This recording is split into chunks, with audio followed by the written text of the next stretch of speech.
This is our second live event in a year and a half.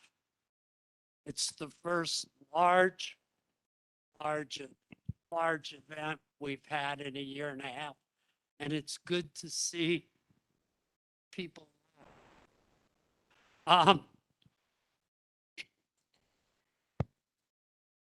When I moved to Cleveland in 1966 to teach I'm Lewis Katz, co-chair of the commission. Lady to my right is Commissioner LaToya Logan. To her right is our statistician, Brian Walker. And to his right is the executive director, Jason Goodrick.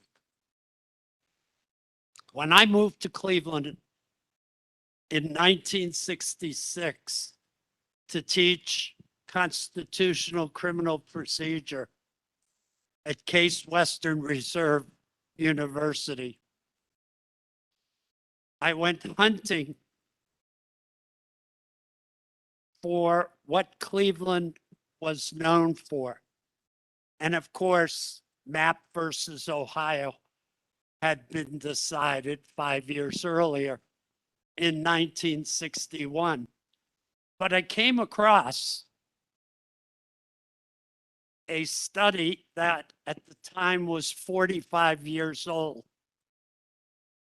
commissioned by the Cleveland Foundation and written by Dean Roscoe Pound of Harvard and Professor Felix Frankfurter, soon to be Supreme Court Justice. And they issued their report in 1922. And what they said about police and police violence in Cleveland will be further described by Executive Director Goodrick when he begins.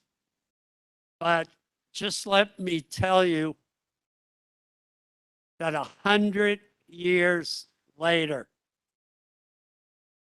we are still discussing the same issues and tragically still have the same problem. This program tonight is a result of Commissioner Logan's work on the accountability work group of the commission. And I'm going to turn this microphone over to her so she can introduce the event. Let me just say, at the end of the program, we will have a 45-minute period of time for questions and comments by the community. Of that 45 minutes, we will save 10 minutes at the end for city employees who may want to comment, and you can divide that 10 minutes any way you please. Okay? Commissioner. Thank you, Lou. Good evening. I'm up here on the mic, and the first thing I like to say is party people, right? Get you excited and get you motivated because you're about to learn and you're going to have to sit and endure all this information that I know you've been waiting a lifetime to hear.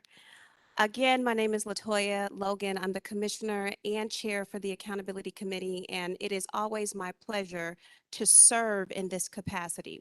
Not to serve my interests, but to serve the city of Cleveland, its civilians, its officers, and every single person who exists here who's seeking one thing, which is community and problem-oriented policing that is culturally reflective and inclusive, that includes accountability and transparency. We are here tonight as a part of the accountability work group, but I don't want to take all of the work because that's these two people who spent many, many, many hours trying to answer the question that many of our citizens and volunteers have asked us. Where are we at in this police reform process? Why are we still just here? When are we going to get to tangible and solutions that are reflective of what we've asked for when we started this process? Now, I'm young enough to remember that in Detroit, Malice Green existed. Malice Green was murdered by police, and I was just a young child. This happened right before the movie Malcolm X came out. And at the end of that movie, it highlighted the issues of policing. But I'm also old enough at this point to know that this is a persistent issue. We've never found any solution or resolutions, and most importantly, healing on the issue. What I hear from citizens on a consistent basis is, why is accountability so hard? Why is it so difficult to sustain a living process for police reform? And so the purpose of tonight's event is one part educational, because we really want to do the work for you, to look at the last 100 years and to identify what have been common themes, what have been common issues, what were successes, and where do we go from here? The second part of this event is for us to listen. Now, I know each of us in this room, most of you I know personally, have a lot of respect for the time and dedication you've given to this process, whether you wear a badge or you're a family member or a community advocate. What we're here to do tonight is to listen, to empathize, to do our best to challenge our own preconceived notions about what police reform is, should be, or should not be. If you know me and you followed the work with the accountability committee, our primary purpose has always been, how do we get to a place of healing so that we can move forward?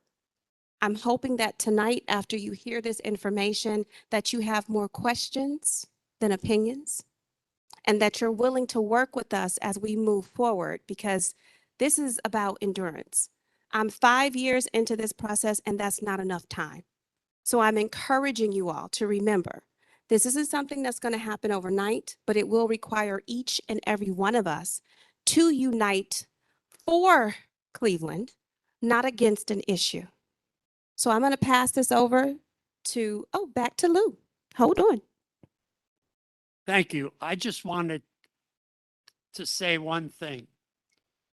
We are not advocating or opposing issue 24. That's not the purpose of this evening. The commission has not taken a position on issue 24. We have not voted on it, although we have commissioners on both sides of the issue. The purpose tonight is not to debate issue 24, but to learn the history of Cleveland and how we've gotten to where we are today. Thank you.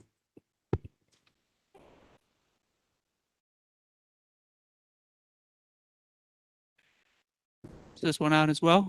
Yes. All right.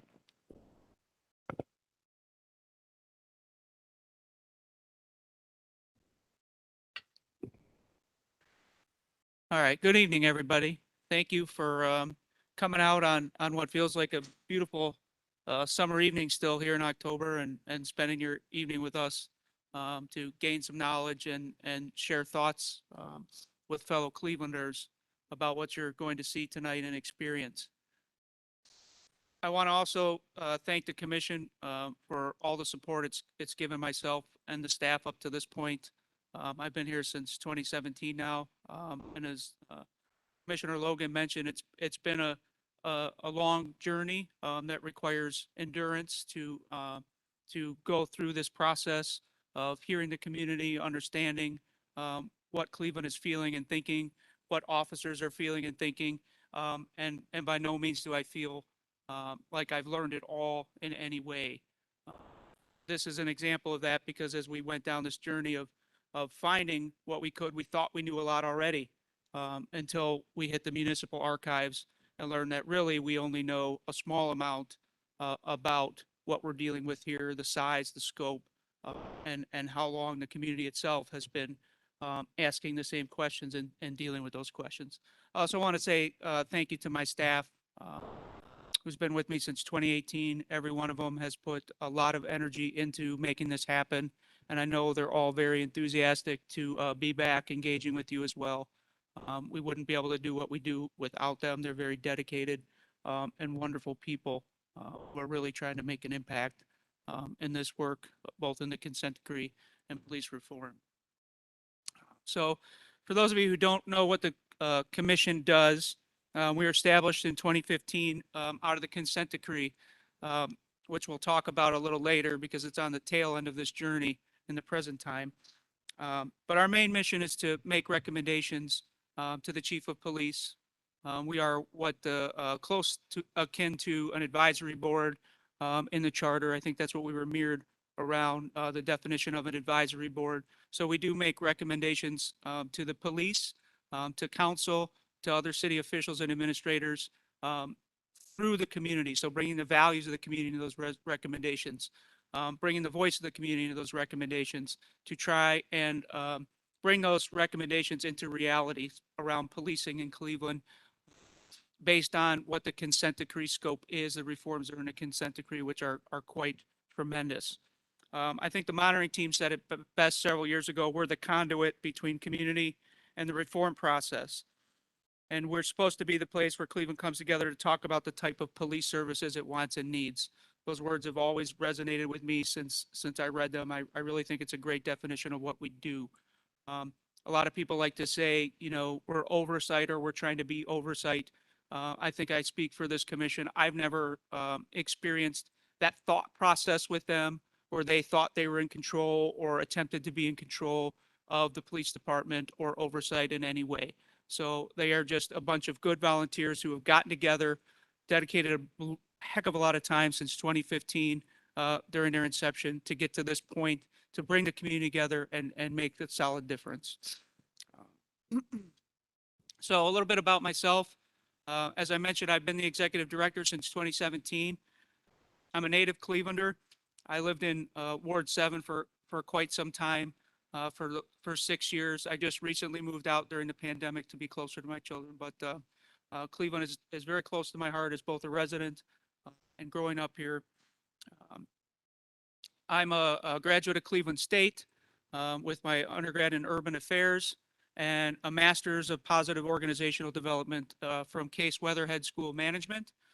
So that's the part of me where breaking off from public safety, I went into a different zone. I went to learn about business and business operations and the difference between, you know, how organizations run and diagnosing organizational problems and things of that nature. So when I look across history and I see how many times that's been done to the police department, and we're going to cover those times, I kind of understand that process. So that makes me uniquely prepared to kind of bring that process forward to you in the way that it was written in many of those documents. I also spent 25 years in public safety, so I've worn a lot of hats: police, fire, EMS. I've been a promoted officer. I've been a police officer on the streets of Cleveland here in University Circle. So I do have a little bit of insight into also how it works, being on the inside of a police department and how policing operates. Brian Walker is my colleague here. I'll let him introduce himself. Hi, my name is Ryan Walker. I'm actually, even though I grew up in Northeastern Ohio, I'm actually a fairly recent transplant to Cleveland. I studied economics at Kent State University for my undergraduate degree. I went to Florida State, go Noles, for my master's degree in political science. I'm currently muddling my way through a dissertation at Miami of Ohio.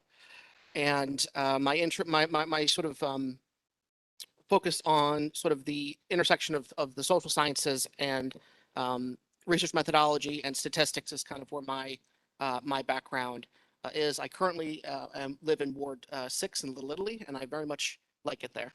So I do like this. I'm happy I moved here. Excellent.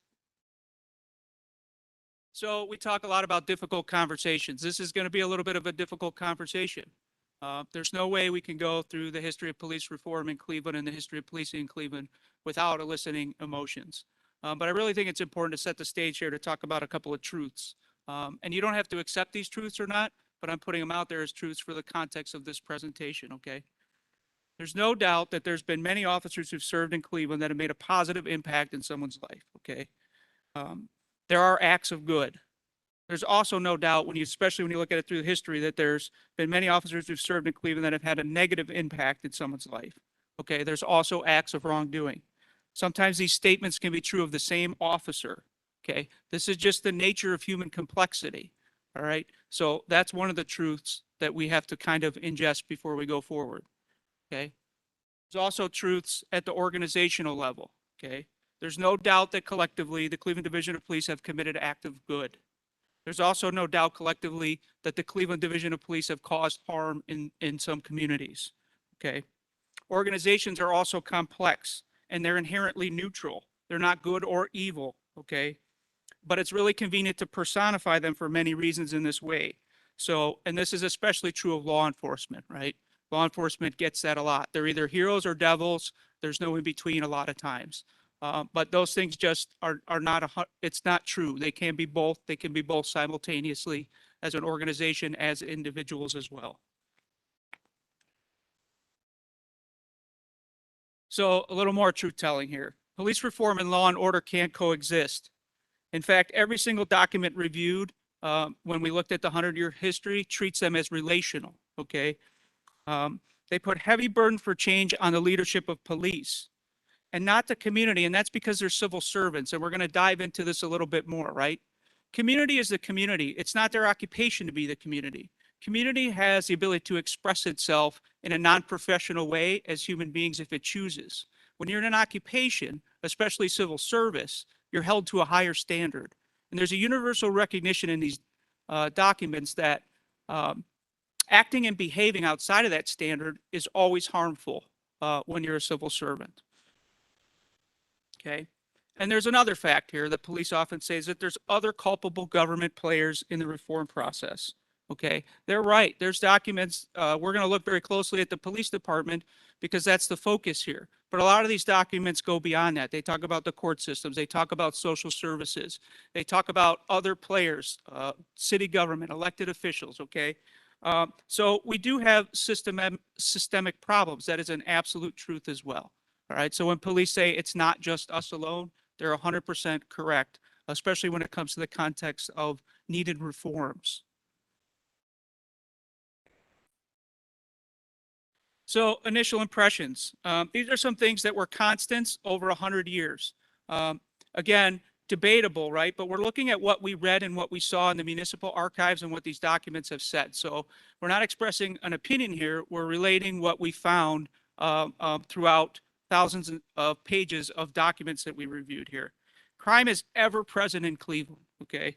It's often mentioned at high levels, but even more, fear of crime, particularly violent crime, is always present, okay? Police impact on crime levels is negligible, or it's unproven. It hasn't been studied enough to the level where they could say definitively that no matter what we do with policing, we're really making an enormous change in crime one way or the other, okay? The Cleveland Division of Police are always described as having high to moderately high number of personnel based on population when compared to other cities. This has held true for 100 years. Even when they're at their lowest during layoffs and other things, by comparison to other cities and population, we still have a very high amount or moderately high amount of law enforcement officers in this town. And changes of leadership happen at an extremely high rate in Cleveland when we look over time. There's no doubt that this has had an impact to police reform.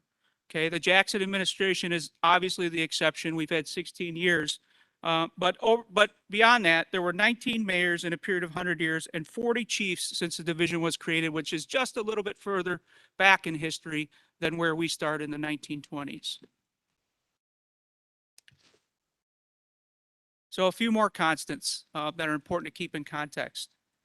Morale is always described as low in the division of police in the majority of the cases studied. So low morale appears to be the baseline of the Cleveland Division of Police. The players in the ins and out positions may change, but the infighting, cliques, favoritism, racial inequalities inside the department are well documented. They're toxic and enduring through the centuries. It is the #1 cited reason for low morale in the Cleveland Division of Police in 100 years of documentation of studies of the Cleveland Division of Police. Change inside of the division doesn't keep pace with changes in the city itself. That's another source of extreme tension. Okay, as social things change, population changes, the Cleveland Division of Police, for a multitude of reasons, just doesn't keep up with that. Okay, and reform is a roller coaster ride in Cleveland. We get studies and reports, we make some progress, courts sometimes intervene, then there's backslide or a new problem which starts the cycle all over again. Most recommendations that have been made for change have been largely ignored, or they have the life expectancy of an administration, maybe a little beyond an administration. There are some exceptions which we'll cover in more detail as we get down the road, because there have been things that have worked. When we hear people say that, especially now in a more modern context, there are things that may be working. Okay, but again, looking at history, we don't know for how long that will last when we do a comparative analysis. Right. So Ryan is our statistics guy. He's really good with historical stuff. So I'm going to let him talk a little bit about, as we jump into go back in time here to that beginning of the 100-year period in the 1920s, what the political climate was like. And I see some people don't have a copy of the PowerPoint. Just so you know, we do have copies here. It'd make it easier to follow along. Because one thing I'll say, we're going to, from this point forward, as we go through the decades and generations, we're going to go pretty fast because there's so much volume of information that we're going to skim through it. And we wanted people to have a record of it. So make sure you have a copy so that you can, dive in a little deeper by reading if we do skip over something, or ask a question about it if it's not covered. All right, so I'm going to be covering, we sort of broke this up into 20-year spans of time because that's usually what Americans think of as a generation. So each of these time periods is going to be like a sort of a single generation and sort of what has happened. I'm going to be going over sort of the political situation and the social situation in Cleveland at the time. So we're going to start in the 1920s through the 1930s. In terms of partisan politics, Cleveland was a heavily Republican city with pockets of Democrats, usually among certain immigrant communities, particularly amongst some Catholic communities. Cleveland at this time was the 5th largest city in the United States. It had a population over 800,000. At this time, there were 1,300. In 1922, there were 1,300 sworn police officers. Through this period of time, crime is increasing in the United States, and Cleveland is no exception. One of the main causes of this is that prohibition, the outlaw of the sale of alcohol, has led to a huge spike in organized crime.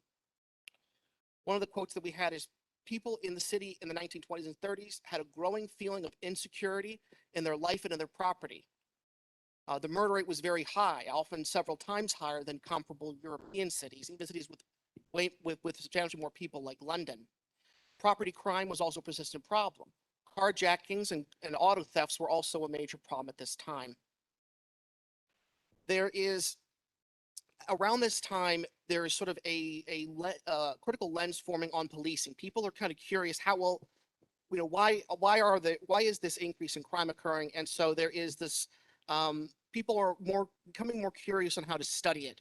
The sort of law and order argument is forming at this time, and this is where the debate starts about civil liberties versus police intervention, and sort of a broader debate discussion comes up. Within the city of Cleveland, like much of the United States, there is ethnic and religious tensions based on different groups. There's Catholics and Protestants. There's the Masons, who were a social club at this time, who at various times these groups constituted the ins and outs. Sometimes it was Irish Catholics, sometimes it was Protestant Masons, and so different people were sort of in and out of positions of power depending on who was in political power at the time. The neighborhoods are changing. This is during a period of rapid industrialization and growth. This is when you start to see Black and brown people migrate to the city of Cleveland. By 1930, there were 70,000 Black residents. Two main types of crime at this point. There's, of course, sort of independent crime, petty crime, a single person operating on their own. But what becomes a much larger problem is the fact that there's organized crime. During this time, it is well known, as a matter of fact, that people bribe politicians and police officers, and there's a lot of connection between officers and some organized crime rackets. This is also when police reform as an idea is in its infancy. And this kind of gets back to the idea that there was kind of a push to study what's kind of going on with law enforcement, what's going on with policing in Cleveland in general and across the country. This is also the time when labor unions are starting to gain momentum and sort of becoming more prominent in the city of Cleveland. It's important to note that a lot of times police officers and labor unions were at this time in dispute because sort of the idea was to protect property, and sort of the unions often were more about protecting rights. Conflict with that, and so that's kind of where the sort of political climate was in the 1920s and 1930s. All right. And why is it significant? Why do we start there? As Lou Katz mentioned, there's a groundbreaking study in 1922. So Cleveland is very historically significant to police reform in general. Okay. In 1922, the first somewhat scientific study, organizational scientific study that isn't partisan or conducted by an in or out group is done here, and it's a massive undertaking. It's not just looking at the police department; it's looking at the whole criminal justice system, and it becomes a document that's referred to for the next 100 years as far as police reform, and it's really quite significant. And we'll talk a little bit more about it in a moment here. And then another thing happens in 1931, and you're going to see this as a pattern. There's a lot of presidential commissions, right? And although every one isn't relative to Cleveland, there's an enormous undertaking in the last 100 years of big brains advising, drawn nationally to work on the problem of criminal justice reform, crime, and policing. So we have voluminous amounts of information out there accessible to us through this 100-year period that really was brought forward by some of the greatest minds of the time that has not really been given its full weight. If it had been, we wouldn't be where we are today. All right. So those are two significant things in 1922 and 31 is we have a first major commission on law enforcement observance. It's called the Wickersham. Next slide, please. So this, I'm going to spend I don't go into detail on every single document because it's too much, but this one is extremely important, as Professor Katz mentioned. Okay. The Cleveland Foundation is the driver of this. So they put forward the funds to bring in people who are very well known today. Their names are mentioned a lot more in history than just this report. Roscoe Pound and Justice Frank Herter are both part of this process. Frank Herter being a Harvard law professor at the time. So this is a 700-page treatise on the ills of the criminal justice system in Cleveland at the time, which is meant to show that in most major cities in the United States, especially in the North, this is being reproduced everywhere. Okay. And it draws comparisons a lot of times to European countries, which at the time pre-war were very progressive. Pre-World War II were very progressive in their policing. But it's not always as loud. We'll see quickly what follows gets much louder about the actual misconduct that's involved as far as physical abuses and things that are happening, ties to criminal organizations. What it really focuses on is a lot of what we're going to talk about, and that's organizational study, right? And what I mean in that context is when you open your doors to outside people to come in and look at your organization, right? And then they give you an analysis of how well your organization's doing or isn't. It's not an investigation. This is a little bit different because we're going to have some investigations that happen in this time period too. But this is welcoming. This is, we want you to see what we're about. We're going to give you access. We're going to be open, and then we're going to see what you have to say about us. That's what they did in this time period in 1922, which is really groundbreaking. Private organizations do this all the time. Organizational studies, they bring in consultants to try and fix some of their problems. It's typically deficit based. So as we go through these, as I said, it's going to be emotional. It's going to be hard to hear sometimes, especially if you are in this profession, because it's going to sound extremely negative. But that's the nature of organizational development up until modern times, where you're going in to diagnose problems. You're actually looking for problems, not always what's working, but you're going in and saying, this isn't working, this isn't working, this is the solution, right? So although it seems extremely negative, there's no doubt there's also positive things going on simultaneously. So that's the groundbreaking document that sets the stage. All right. So just go back to that quote for a minute, Ryan. So what it says is police machinery in the United States has not kept pace with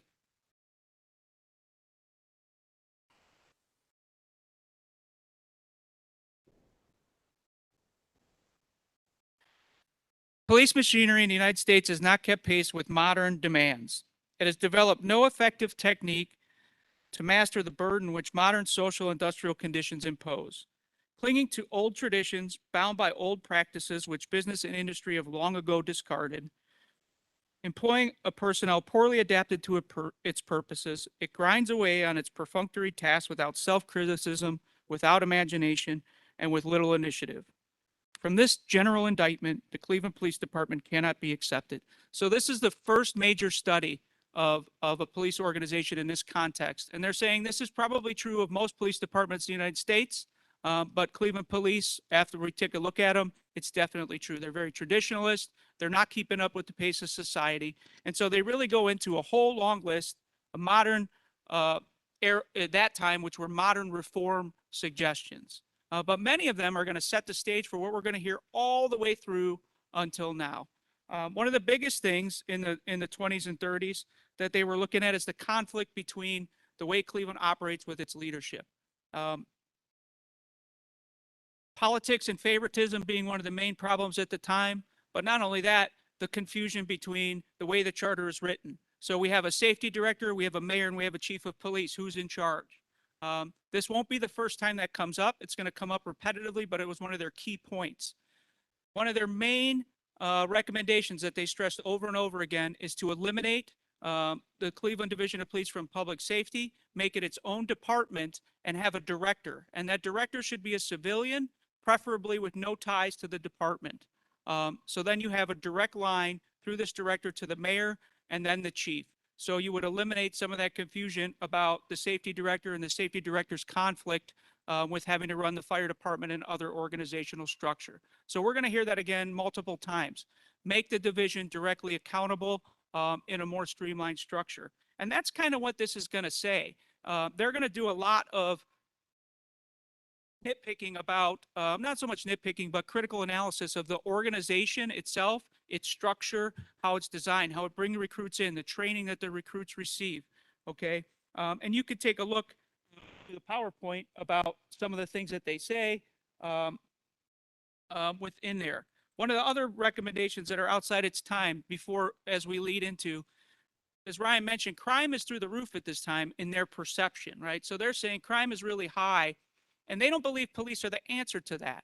They believe that policing should be, its general thing should be patrol, right? This is pre-specialization. This is the beginning of detective units. And what they said is detective work is a science, and police aren't necessarily equipped to deal with that. We're not recruiting people who are trained in scientific method. They don't have the education levels. So what they recommended was that detectives be its own separate thing in the city of Cleveland, and that they hire people with higher education and higher ability, higher scientific background to be detectives directly. So what they recommended is patrol not, we do not make patrol officers, who people have devoted their career to patrolling, detectives. And we see that again multiple times in the future. Okay. And then discipline. Discipline doesn't go away for 100 years. It's really, we discipline for different things, but the same things, when you go back and read in the 1920s report, are prevalent. So we're going to see officers fired, officers return to work. This is pre-union, so the way they get returned to work was separate through the Civil Service Board, similar to the way an arbitrator would return an officer now. So you can change the context a little bit, but the system is still doing what it does today and dissatisfying the citizens and causing mistrust in the community because the administration is removing officers who they feel are unfit to be Cleveland police officers, and then they're being returned through another process, which is angering the citizens. Okay. So in the 20s, they really talk a lot about that organizational stuff that's listed there. But then when we hit the 30s, something happens. The Presidential Commission is formed, becomes the Wickersham Commission. And what the Wickersham does is in fact, Roscoe Pound becomes part of one of the key authors of the 1922 study, goes to the Wickersham. And what Wickersham does is shock the world because they were formed to look at some other things, crime and some problems that the president wanted to look at nationwide. But what they did is look at police abuse, and no one asked them to do so. So they developed a secret report called Lawlessness and Law Enforcement. We still don't know today who exactly started that, but what they did was pair up with people who were just in the beginnings of the journey of the ACLU, and that was one of the things that were listed on the key things that are happening in the 1920s. We have the Great Depression, we have the beginning of the Fraternal Order of Police, and then we have Wickersham.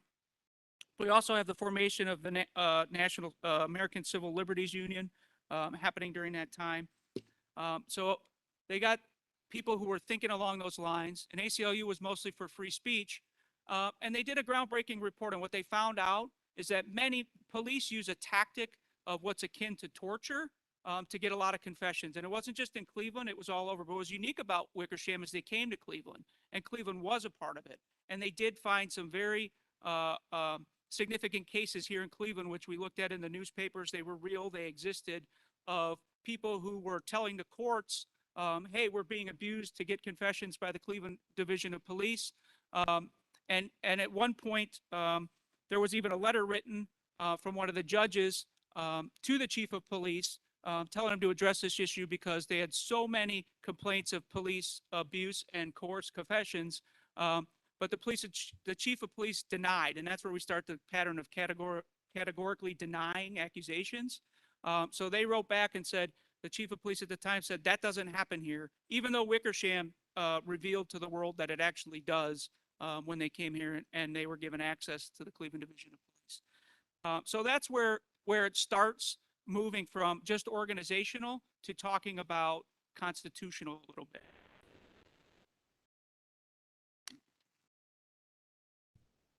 One more important thing about the 20s and 30s is we did have our first attempt at reform. So you all are familiar with Eliot Ness through popular Hollywood culture. We recruited Eliot Ness here to the city of Cleveland during a time period after 1922, after Wickersham, okay? And Mr. Ness by no means was an angel when you look at some of the things that occurred, particularly some of the concerns related to the Black and brown communities that were growing here in Cleveland. But I think that was the first real attempt at reform here in the city of Cleveland was the Ness reform. Some of them are listed here where they specifically say Eliot Ness. One of the things at the time, Tremont was that time period's haven for juvenile delinquency. He set up a special unit to go out there, even himself, sometimes to work with the youth, to listen to the youth, to form youth coalitions, and help them get the services they need in the community so that they're less of a police delinquency problem. That included rec centers and other things. There were very few Black and brown officers on the department, but there were a few controversial incidents. There was a shooting of an unarmed Black man in a bar by an off-duty officer that resulted in a acquittal, which is very similar to some of the circumstances we see today. There was also an incident where there were public pools. We weren't yet in full segregation. There was an individual who came, a white person and a Black person came together. They were beaten at the pool. There was some serious calls for action at that time around that incident. Eliot Ness tried to solve that problem by using the Black officers he had at the time. He went as far as assigning the first Black car in Cleveland that was all black officers to a black neighborhood. But as soon as he resigned his job, it was immediately reverted backwards in that regard. So we had some steps forward based on Wickersham to try and undo some of the practices. He was very big on anti-corruption. He wanted to prosecute officers. He fired officers frequently, especially related to what they ended up calling the third degree in the Wickersham Commission. That was the abuse to coerce confessions. Unfortunately, those things won't last as we see. Should take us to the 40s and 50s.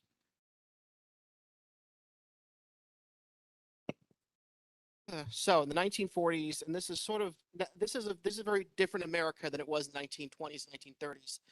The Second World War has now happens and is over. We see a enormous economic boon. The partisan politics in the city of Cleveland are changing. The Cleveland is becoming increasingly democratic because of the New Deal. But Republicans still regularly win citywide office. And this is at the point in time where black voters shift from being strongly Republican to strongly Democrat, but that's a very gradual process. At this point in time, Cleveland is the 7th largest city, with its population peaking at in 1940 at 914,000. At this point in time, the CDP has over 1,900 officers. Black Clevelanders at this time make up 9% of the population. However, this is the first time we start to see some white flight. And this begins because veterans, because of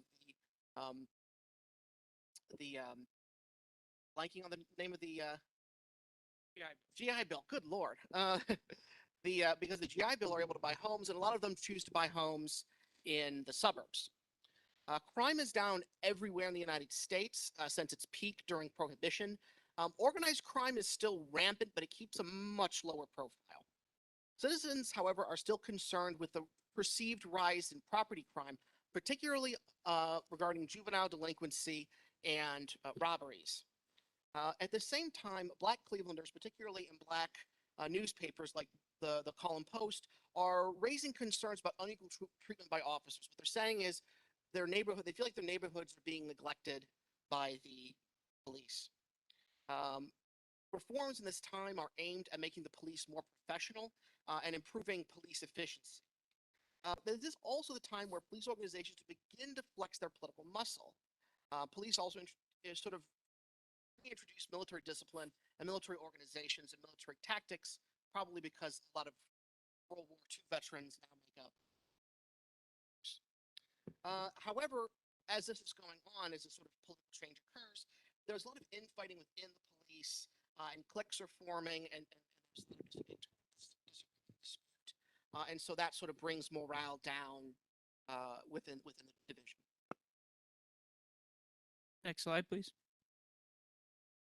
So there's another significant study, and this is a newly formed Cleveland Bureau of Governmental Research. They do a little bit of what they did in 1922, not on the same scope and scale. This is specifically for the police department. So now we have two major points of comparison, studies of the police department. And as Ryan mentioned, we have one significant thing that happens here, a couple in our significant events. The end of World War II changes things for policing dramatically. We have a lot of officers who served and a lot of officers coming back.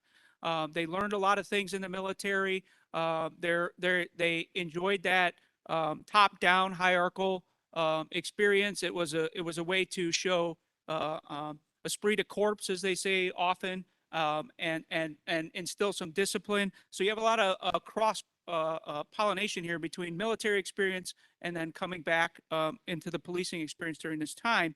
And in 1950, there's a book that's written by a police chief who also served in Europe, helped rebuild Europe after the war, which really sets the stage for the next 50 years of policing.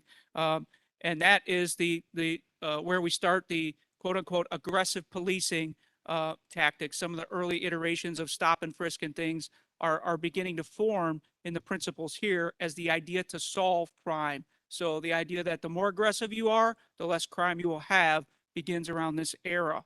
Okay. Also an interesting fact, we had the same police chief from 1931 to 1951. And it's specifically mentioned in the police survey here that policies and procedures haven't been updated in 25 years. So this chief kept very hard to the traditions. He survived the Elliott Ness reforms, and it kind of gives them an opportunity to be at a crossroads here and change some of that tradition and things that were held on to so tightly as we move forward. Okay.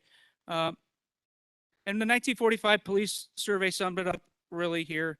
There have been no great upheavals in the force or its management in the last 25 years. Partisan politics are not to blame, leadership is. And where we did see some change with constitutionality is after the Wickersham report. I think it was Brown versus Mississippi, Lou, or there was, it was 19, right after Wickersham, where there was an individual who had the third degree and the Supreme Court overturned that conviction based on the evidence that the police coerced it through that. So we start to see a little bit of reform come out of that, but a lot of times it's driven by the court when it comes to constitutionality at this time. Okay. So we have a lot of the same organizational problems discussed in the 20s and 30s. And what we do here, because it gets a little heavy as we move forward into decades, is the new things that come out are highlighted. So if it's some of the recommendations have been made in previous decades, it stays the same color. If you see the yellow coding system, that means that this is something new coming out of this decade that they're recommending that we do. So we're going to really, as we move forward, we'll cover mostly the highlighted stuff. That's why we give you the reference so you can see how many things are repetitive and then how much are changed. So one of the things that the police survey said in 1945 is the secretive organization of the FOP is causing significant morale problems.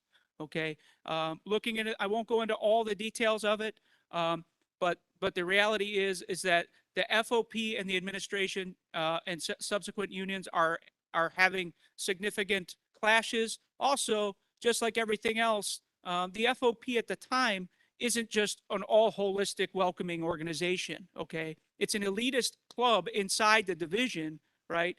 That they're saying is fighting for worker rights, but at the same time is also causing a lot of internal problems because it's not accessible to everybody. It's what it's saying it wants to do, it's not doing on the inside. So that's the results of the survey. They're saying it's causing more problems, and they respect the fact that they're trying to work for greater pensions, trying to do other things, but at the same time, they're doing a lot of harm to the division's morale because it's not fair and equal inside. All right. So that's one of their things that they say. And then here's the first mention of civilians and really the better use of policing to be more efficient. We have to start getting less police doing work that isn't for policing. So this is where we start a long trend of where's this guy? All right. So here's the roll call.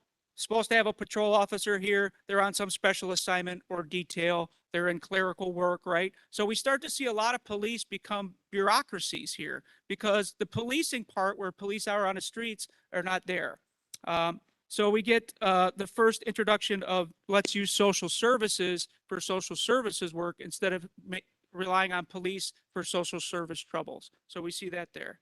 All right, Ryan, onward to the 60s and 70s. So, and as the times they are changing, and so now it's the 1960s and 70s. This is the era of the civil rights movement and the counterculture, and sort of a time of change, but also a time of more continuity than we often remember. In terms of partisan politics, the city is becoming increasingly Democratic, though Republicans still frequently win citywide elections. However, this is also when divisions, as it has been in the past, it's important to point out that divisions revolve less around political party and more around race and socioeconomic status.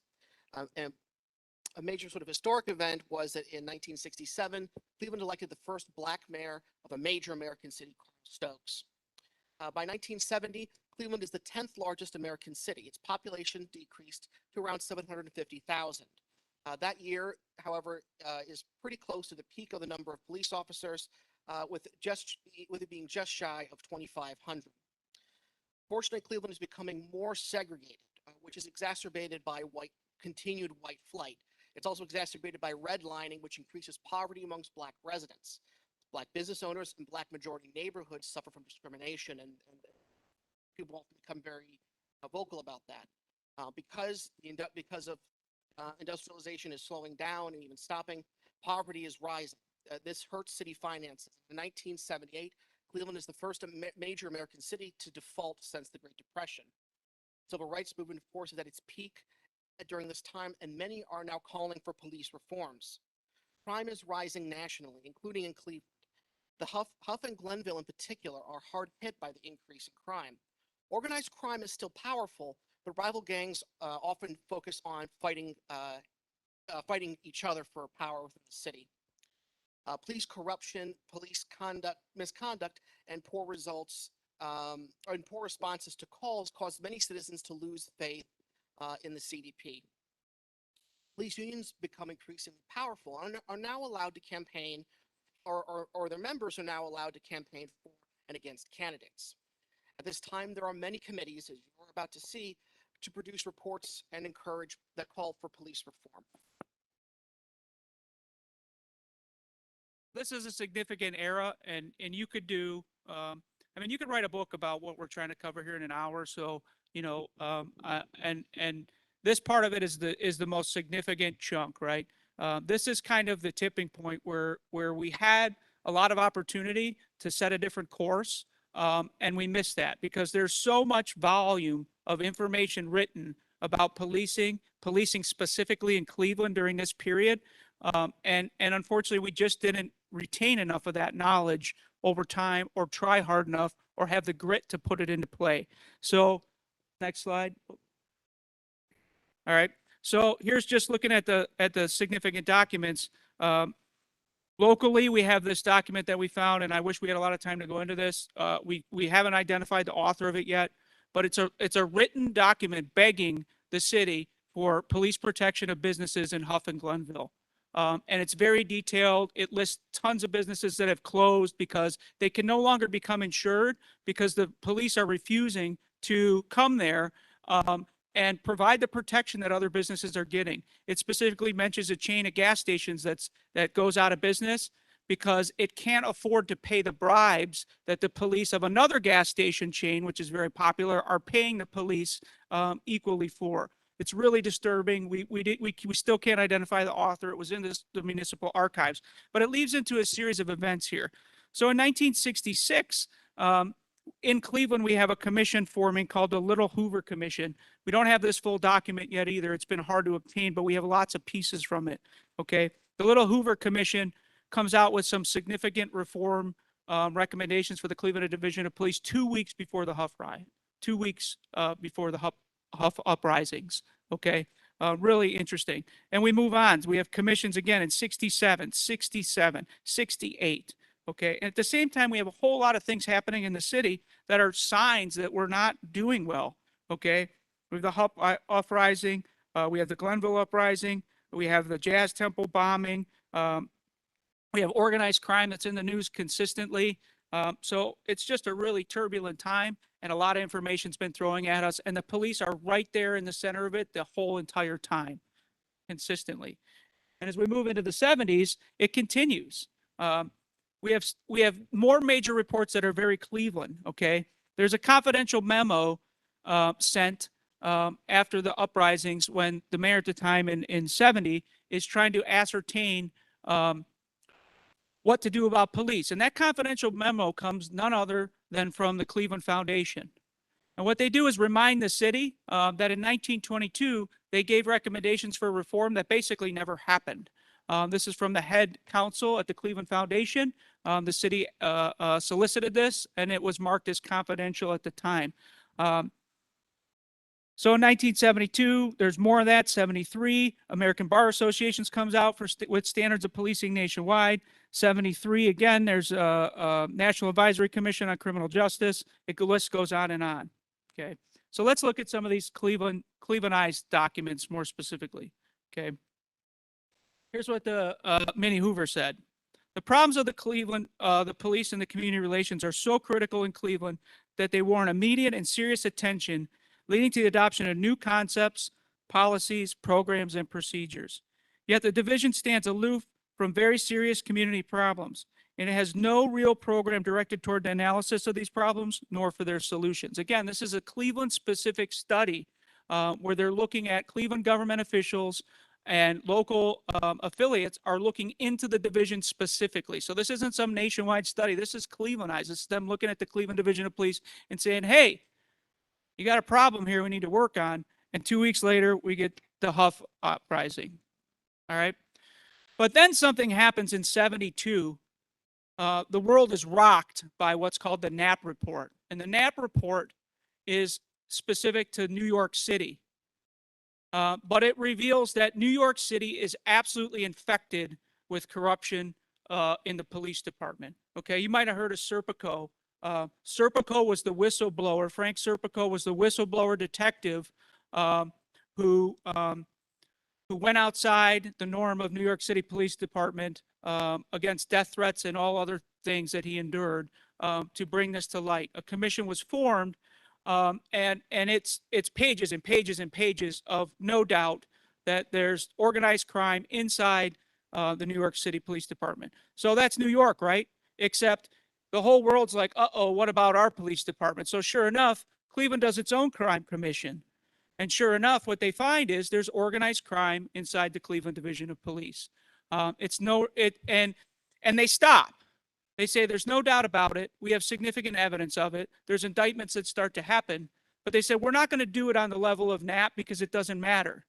We're going to stop there. We're going to stop investigations. We're going to turn it over to the prosecutor's office, let them continue if they choose to. But instead, we're going to try and do some reforms here, and they list that. At the same time, these things are focused around what's called cheat spots, right? So there's a lot of factions still. There's still a lot of organized crime in Cleveland, and districts are very decentralized still. Okay, so you have whatever organized crime is your backyard. They're usually closely tied to the districts. You have a vice squad in the city. The vice squad, the unwritten rule is the vice squad tells patrol and officers to look the other way. It's a vice issue. The organized crime, the organized gambling, which was Cleveland's major problem, but associated with the organized gambling was a lot of crime, murder, violent crime, prostitution, right? So, but they were all told, the young officers who are new on the department are told, look the other way. And it's an age-old tradition going back to when these things were first established in the 1920s, or maybe even before that. So what happens is there's an investigation, and they form a grand jury around one specific cheat spot. And because grand juries are secretive, we don't know what district it is. But then something unprecedented happens. The grand jury doesn't indict because they say there's not enough evidence against the 12 or 13 officers they brought forward. But instead, they wrote a report, and they put it on the public court record, a dire call for immediate reform in the police department. It's the 1974 grand jury report. So they say, we do not mean to condemn certainly an entire police department, but we do mean to make constructive criticism so that they all may benefit from the same. So that the police department of tomorrow and the day after will be one of quality, so that it will be a profession attracting young men, that it will be the pride of our citizenry. They were deeply concerned that any young person entering the Cleveland Division of Police at the time has only one path. It's if they don't want to be involved in the corruption or the criminality, they have to leave the Division of Police. They wanted it so that people who come in with high moral standards stay in a division that is ethical and remains moral throughout their career. Unfortunately, it was their perception at the time that that just wasn't happening. So very unusual for a grand jury to do that. They did it here in Cleveland. So there's so many reforms that happened in the 60s and reform recommendations, right? Most of them going back, again, repeating everything that's been said since the 1920s. But again, we come up with some really interesting new ones here because we're entering the age where community voice, particularly the Black and brown community voice, is now saying, what about us? We need to make some changes in these neighborhoods. So you see that as a constant theme in the 60s. Poor relations with minority community is critical. Officers are aloof about it. You hear that over and over in report. They're not getting the service that they need.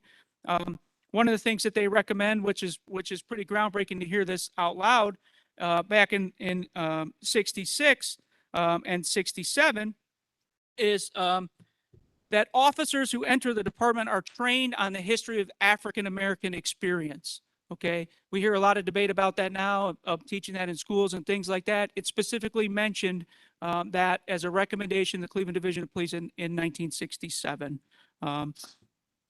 They also, this is the beginning of the first unfinished business in Cleveland, which was the precursor to the Kerner Commission report, which most people are familiar with. Kerner Commission was the big nationwide one that looked at all of the uprisings of the 60s and put a report out. It did have a chapter on policing, but Cleveland also had its own little commission to look at civil unrest after Huff. And out of that was the first time we saw them recommend a citizen advisory board. And what they specifically said, a citizen board with broad power, okay, which the consent decree later repeats for the Cleveland Community Police Commission, that it has broad responsibilities. So it stops at the word power, but broad responsibilities. All right. There's a whole host of new ones here. One of the things you'll see consistently since 1922 is education. It has been said so many times, raise the bar of education, first at a 2-year degree, but a lot of times recommending a 4-year degree. All right, it's part of that professionalization. That's been a consistent theme. But really interestingly, the Crime in a Free Society report, which if you have time to read is a wonderful, enlightening report, they recommended a 3-tier system for policing. The first being a community service officer. So that's an unarmed person who is kind of like a trainee, an entry-level trainee that goes out and does some work in the community, handles your minor complaints from citizens where police would be sending people who are patrol officers armed with badges. This would be the ability of to have a force to go out and build relations, similar to what we see with the ambassador program in Cleveland, you know, riding around on bikes. They have radios, their ability to call for help, render basic assistance. Then you have your basic patrol entry officer, which is 2 years.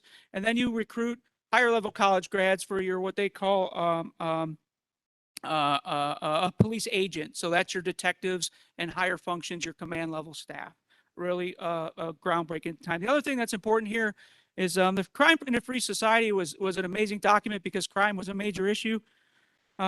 They specifically say police are not doing any favors by sensationalizing crime. Okay. The recommendation for police departments in the United States from this point forward was to give facts without sensationalization, right? So we're not giving facts about crime to self-enrich, to advocate for more officers, to scare people into believing the police are the answer to many problems. What we're supposed to do is go out and just deliver factual information about crimes without generating fear. And it specifically says it's not all the police. The media is complicit in this as well, so it takes a community effort. Discretion is mentioned here. Set higher standards for discretion. Pay becomes a constant issue too. One of the things these reports start pegging is if you want better people, start paying them more. That's happened for nearly 100 years. Is the city government has refused to elevate some of the working conditions, elevate the pay that would attract the officers that they keep saying they wish they had here in many of these reports. And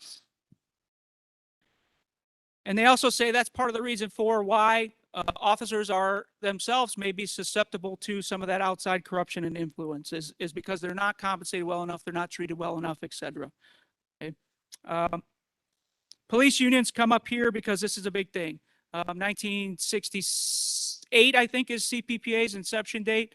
What they say here early on at the beginning of unions is don't give away more than you're supposed to under the law to collective bargaining.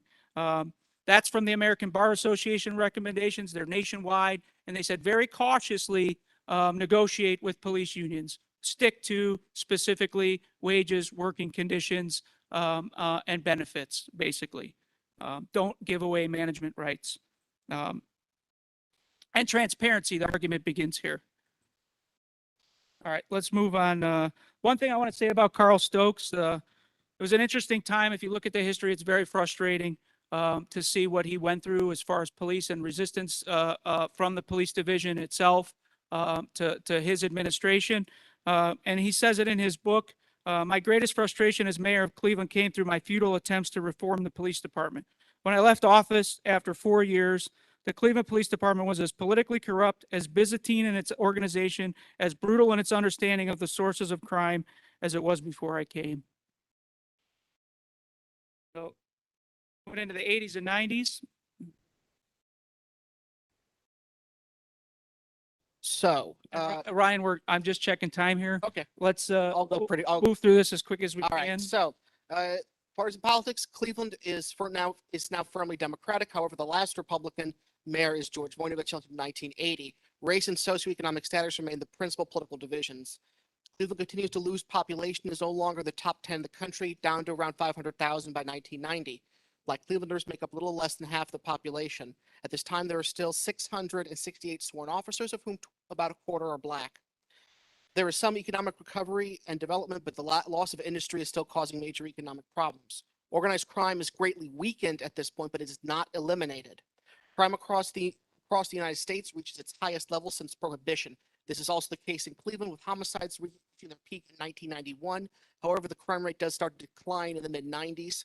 Police reform at this time is concerned with modernizing the force, improving community relations, increasing diversity, and improving overall performance. So as we move into the more modern times, it's going to get more familiar. So we'll move a little quicker here. One thing I'll point out about the 80s and 90s is in the 80s, the police have a plan, and it attempts to redo itself. So there's something called the 80s plan, the Cleveland Division of Police. They make some attempts to recognize that, and some admittance that that there are some things that are not perfect about themselves, and they try to bring forward their own plan for reforming. One of the things that leaves off the table when you read it is the community. And that may be where it missed a little bit, is still not ready to bring in that community voice, still not ready to sit with the community. I'm sure there was some level of community participation, but it wasn't mentioned specifically. But there's a couple other documents in there. But as we move into the 80s and 90s, this is obviously the time where the war of drugs is getting hot and heavy. The crack epidemic is there. There's a lot of stuff we can go into about that. Rodney King happened in 1991. I personally witnessed, I was living in Florida at the time. In St. Petersburg, Florida in 1996, the death of Tyrone Lewis resulted in my city, my home, having an uprising itself, which was my first year out of high school. I saw that happen. Was quite eye-opening for me. But there's a whole host of things that are moving very quickly. But I want to move to this next part because this is the significant part. We start asking some questions here, and that's about accountability, right? So we move into the accountability conversation here really in the 80s a lot more on the specific level. What about complaints, right? What about when I as a citizen am aggrieved by the police, what do I get? What kind of justice can I get out of this organization? So there's a committee formed by the mayor, and they ask, how adequate is the current investigative process involving police shootings and civilians? How adequate is the current police procedure for resolving complaints against police officers? And how effective is the mayor's police complaint panel? The interesting thing about this is George Voinovich vetoed legislation to create a citizen review panel right before they created this community police relations panel to examine the system. So there's already a movement to legislate the problem here before we hit this point. I'm going to skip the quote there. You can read it, but here's a result of that. So the reforms just don't happen. The mayor's recommendations aren't followed. The citizens follow their course of action, and OPS becomes a reality in the city of Cleveland. The Office of Professional Standards is a chartered organization that deals with civilian complaints. 4 years of court battle occurred after the charter amendment was approved by the citizens before it became a reality. So it took 4 more years after the charter was voted into existence for the police review panel to take its form.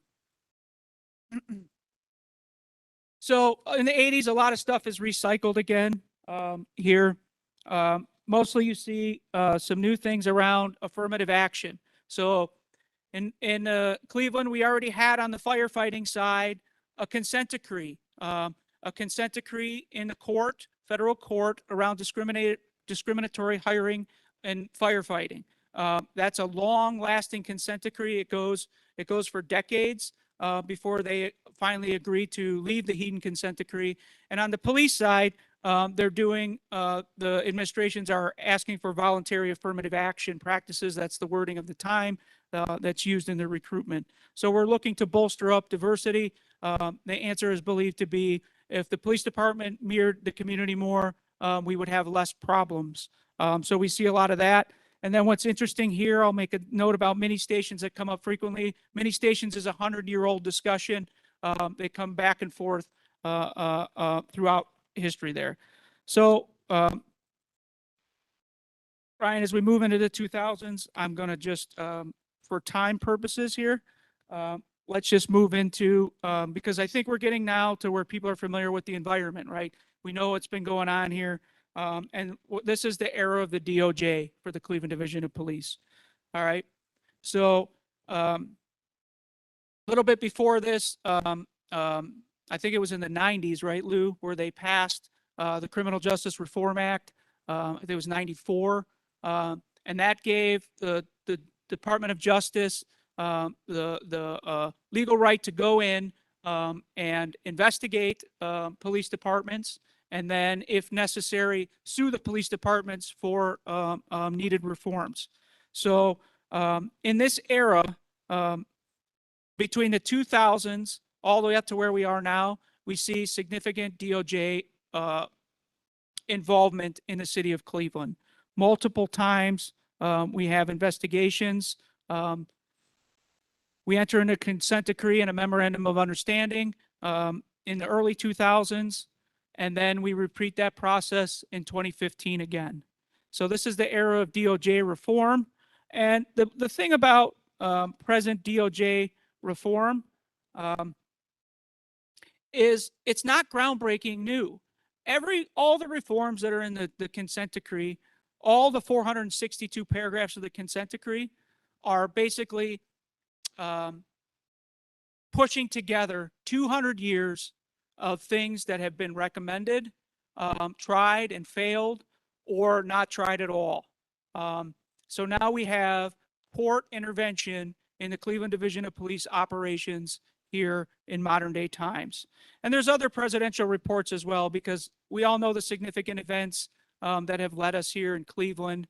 The names of the lost ones. We have now we have social media coordination of, not only are we realizing that there are people who have lost their lives to police homicide locally, but also nationally. So it becomes a movement during this time period, right? It becomes people aligning with each other who have been through those same experiences with police. And it's driven a lot more literature. But the one thing about it is, again, we're going back into a cycle where we're producing a lot of reports. We're forcing some reforms, right? And now we have a 100-year history that we can look at. So why don't we look at the things that we saw here. Go to 9 politically recycled police reforms. Right there. Start there. So this is where we get into what have we done? What do we do frequently when we're in these situations, right? And we came up with 9 things that are politically recycled, kind of the low-hanging fruit that always come up in discussions, are frequent things heard at city councils here in Cleveland, time and time again. Okay. One is change the number of district stations and zones. It happens so frequently. It seems to be something that seems quick, something that seems easy and satisfies people, especially if they say they're getting a mini station in their backyard. And then later we remove the mini station, then we bring it back. It seems to be a cycle. Manpower, okay? As we mentioned, one of the constants here is Cleveland Division of Police have always had significant manpower. They're heavily criticized for not using more civilians and not being more efficient with that manpower. A lot of people are working on the Cleveland Division of Police and not doing actual on-the-street involvement with the community, okay? We've grown into an enormous bureaucracy, so manpower is really just not a significant issue for us here in Cleveland, not when you look at it in that perspective. I'll tell you a quick anecdotal story. When I first went to roll calls, an officer came to me, and when we asked, what's some of your feedback? Give us some honest opinions. They brought the roster for the duty day, and they pointed out how many people were missing. And they're like, we don't know where this person is. They're on some special assignment from the commander or where else they need to be. So there are a lot of good officers out there carrying the brunt of the load, while others are doing clerical work, administrative work, on special assignments, on details. So we're not getting the efficiency that the citizens are asked for. So that's why manpower is a huge, always has been and always will be a huge issue. It's not the number, it's the way we use them. Leadership. Changes in personalities are easy, and we think with changing in personalities, we're going to get a lot. It hasn't proven out. And a lot of times they bring their favorites and their friends to the party. Organizational structure.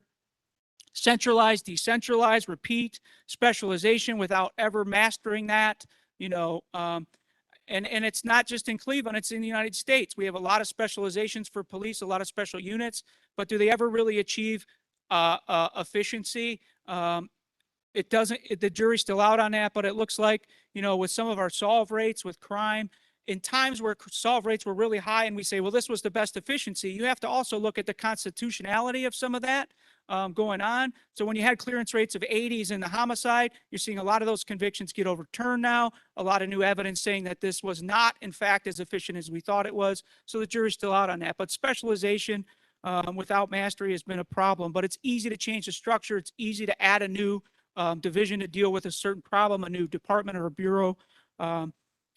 So policy and technical training, we change policy buzzwords constantly. We do a lot of training. We put certificates in files.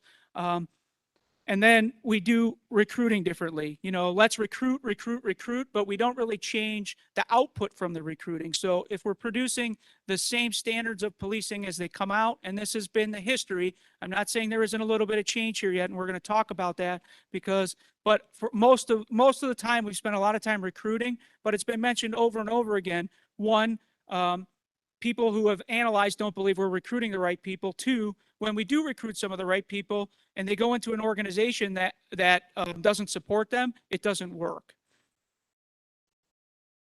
So continuing on, more public discipline now. Discipline has always been the quick, easy fix, but to this day, it hasn't proven to show to the culture long term, and it doesn't always stick. So we get heads rolling, then the heads get put back on, and then we pass the buck, right? It's the prosecutor, it's the arbitrator, it's whatever.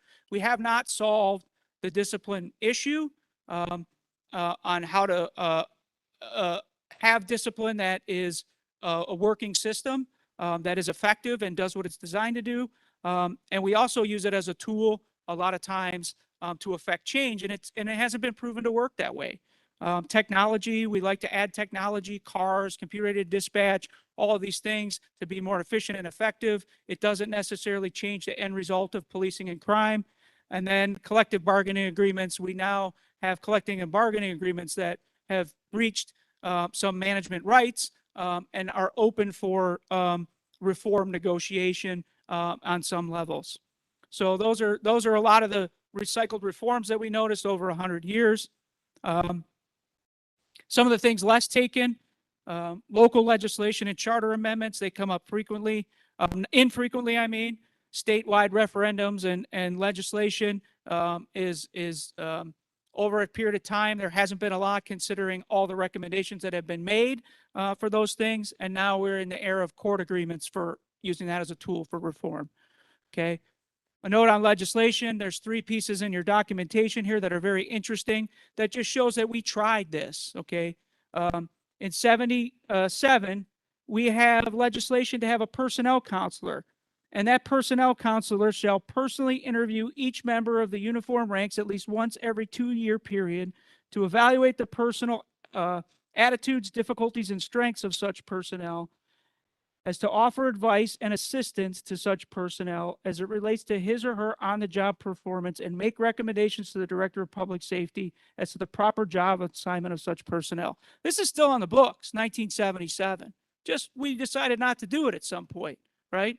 Also with the training academy, they're mandating bias-free policing, using outside experts, things that we're recommending today already passed into our local law in 1977, but not followed through with. Okay. And finally, interfering with civil rights. That's been our book since 1974.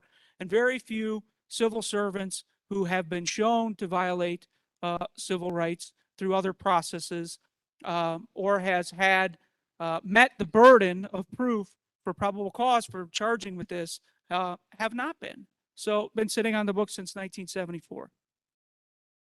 So let's look at what we have achieved, because we have achieved some things. There's more diversity, but we still don't mirror Cleveland's populations. Okay. Large scale organized criminal corruption appears to be addressed. We're now focused on personal misconduct and personal criminal conduct in small groups. There's more consideration for the Constitution and policy now than in any other period in the division's history. That's in policy, right? In some instances, with the most recent consent decree reforms, those who know, like Captain Simon here, we've gone beyond that in the writing of the policy here. Okay, but there's been significant pencil policy change over 100 years. It's the easiest change to achieve, and we don't always know the quality and efficacy of that. So there's not, one of the things that we're heavily criticized for is never having long-term data analysis, not being able to internally analyze data and adjust for changes, whether the officers are calling for those changes in policies or the civilians are. We just don't have a method to see how effective our policies are, where we're actually listening and then aggregating that data in a scientific way and making the changes. Use of force is down, but there's no agreement why, and I'll talk a little bit about some of the other reasons it could be. But that's one of the things that are turned out is use of force is down since the consent decree. We're not disputing that. The complaint process is currently more efficient than it's ever been, okay, with OPS reforms right now that are holding. And body cameras have added a large amount of public transparency. So what are some of the things we're not learning over this time? Cultural change. I mean, it's said time and time again that the culture of this department has pretty much stayed the same and has been enduring through all reforms. And it's very traditionalist. That's the word that gets thrown out there mostly, is that tradition trumps the reforms every chance it gets. So that's one of the things. Cultural change has to be looked at. Policy doesn't change culture. Training, it takes a great deal to do it that way. And just putting a certificate in a file one time is not going to in any way, shape, or form change the culture. We haven't raised the bar of entrance to the level that's been recommended, and that's one of the most consistent recommendation that would seem to be the easiest to do. The shadow organizations in Cleveland Division of Police are a problem, and they must be addressed, period. It's mentioned over 100 years so many times, the infighting, the cliques, the favoritism, the who owes who favors. It just is a reality. And if you want to dispute it, it's even in the monitor's report, task force report, where they looked at officers. There's mentions of these type of things still existing in the organization and causing morale problems.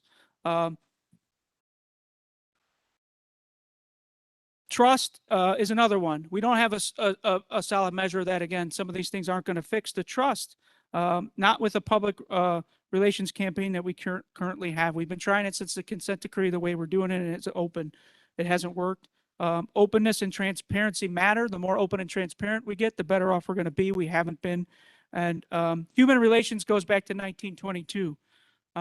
Being good at a technical officer that's really good at the technical part of being an officer is wonderful. I'm sure it pays its dividends in the way the job is done.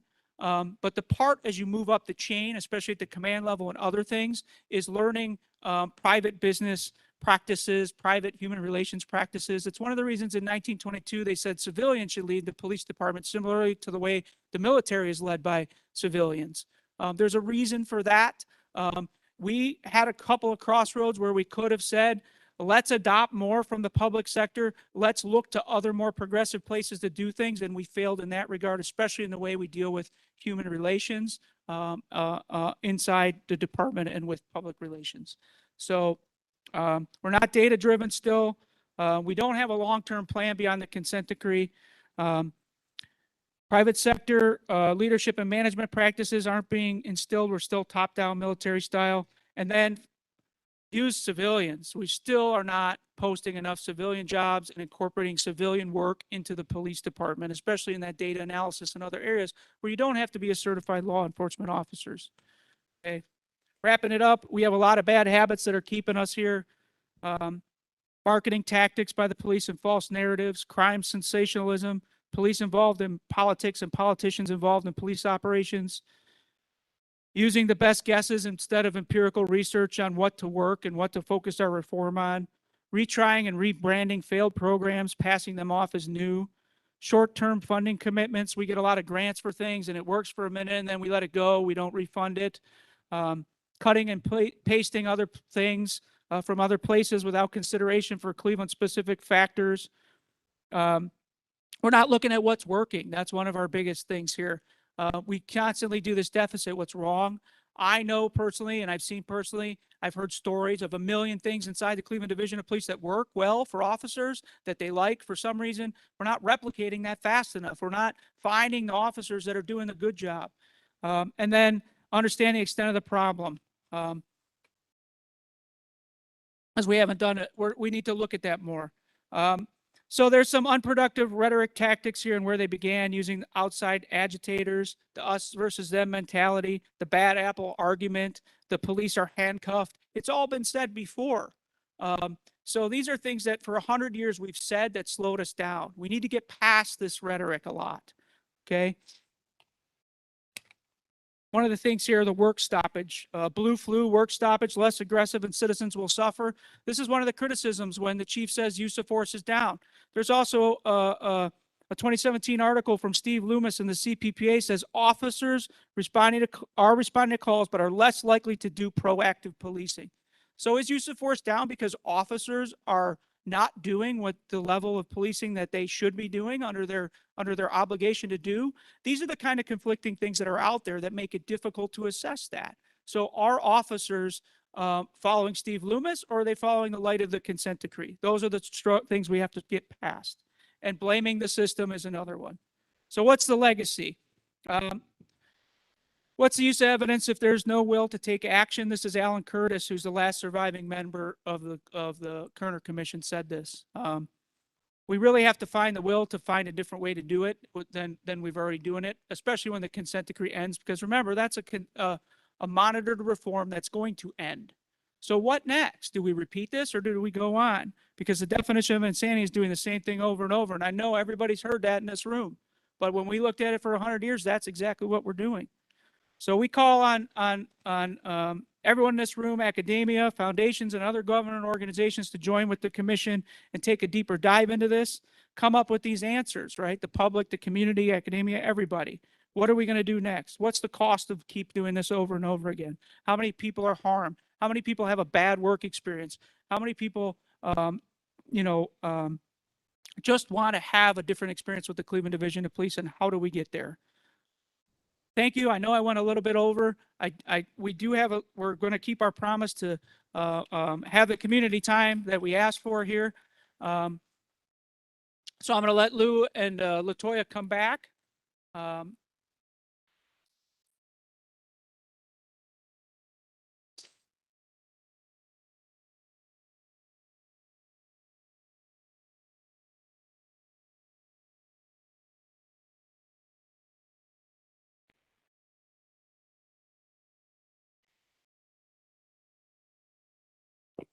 Can you hear me? You can hear me now. Okay. So after all of that information, we want to give you an opportunity to comment or ask a question. We're going to do our best, this is recorded, to transcribe it. And if we don't have the answer tonight, be able to provide you with that information on our website at a later time. For individuals who want to make a comment, I'm actually going to ask that you are considerate of the time. I don't know about you. I've been up since 5. And I need to go to bed. So I want to be respectful of everyone's time here. And if you're going to make a comment, please be brief. Again, we're going to try to transcribe it and provide you with answers at a later time. So if it's a lengthy question or a lengthy comment, please feel free to go to our website and submit that or send it to info@clecpc.org. Is there anything? Yeah, because I'm not going to be passing you the mic. I've worked today. Okay, so it'll be, and just please be brief and direct and concise if you can be.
says police impact on crime levels is negligible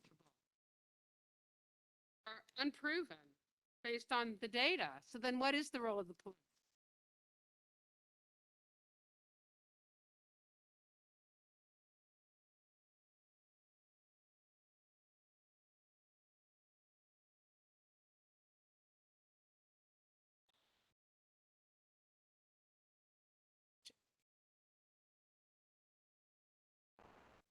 I have a question, I'll keep it brief.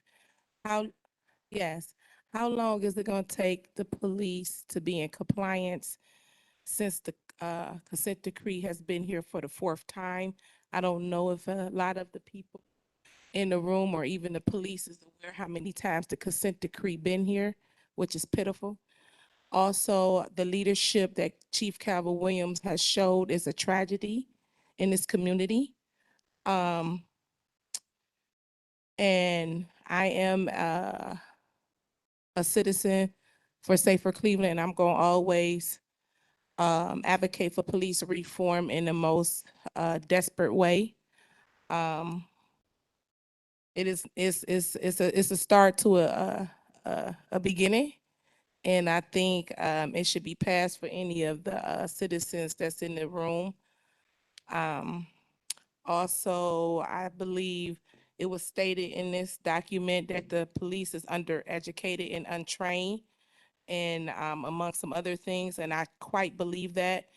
And also for folks that do not know, there are a lot of inside favors and um,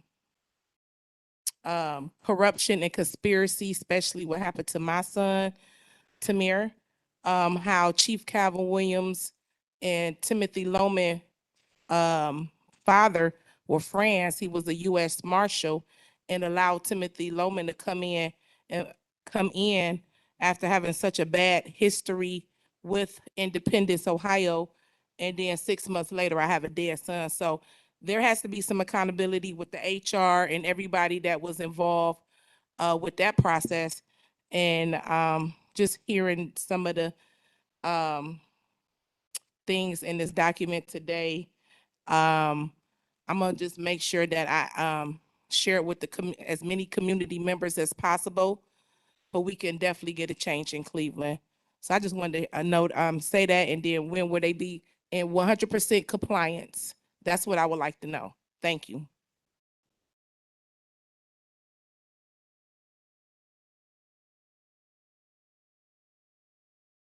So I really don't have a question. I'm also have a statement. My name is Latanya Gosey. I'm the president and co-founder of Black Lives Matter Cleveland. I am also on the board of Citizens for a Safer Cleveland. I just want to say that I am amazed at the work that you all have done with this report. I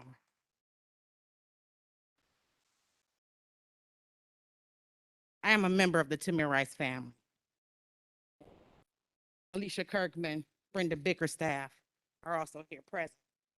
These families are products of century-old attempts at police reform.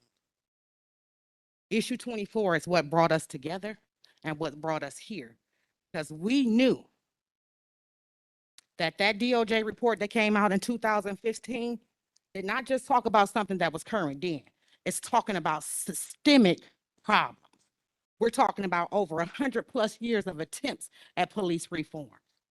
The families who are directly impacted have given us the blueprint that we need to follow, and we need to support them in their efforts at achieving what this report has talked about. And issue 24 will get us there. I know everybody have their qualms about what police reform looks like. They've given us what it same recommendations that we are asking for in issue 24 was recited in this report. So I don't understand how we have city officials and elected officials that are opposed to issue 24. It brings up the same topics of discussion that we have been addressing for the past 100 years. Enough is enough, and time for change is now. And issue 24 will give us what we need. This is the charter amendment that we have been talking about. This will give us the power as civilians to improve the quality of police that come into our community. This is not an attack on police because we know that we need police in our community, but we need quality police in our community. And if we can't get that, then they don't need to apply. And issue 24 will make sure that we get that standard of quality policing that we have been discussing in this report tonight, that we have been attempting to obtain for over 100+ years. And I hope this time we get it right so that we don't have to enter into another agreement with the Department of Justice. Thank you.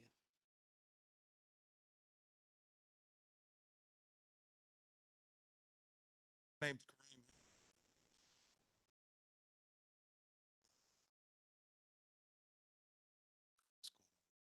I'm also a co-founder of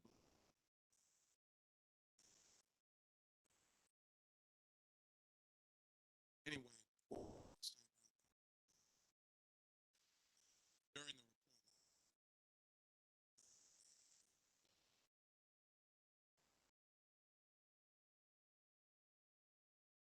kind of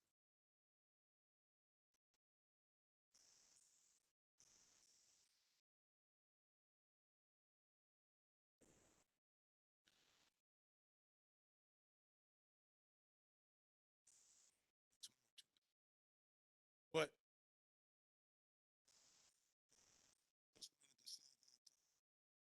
I recall officer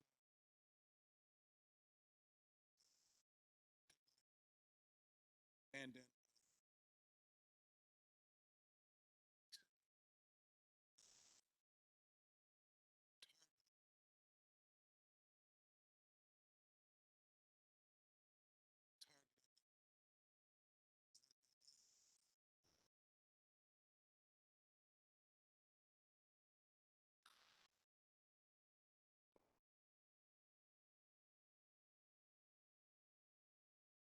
it's going to be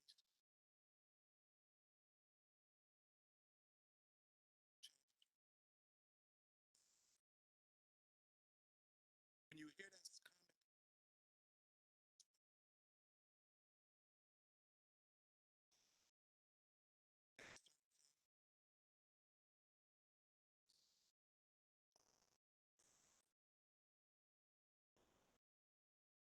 say that that is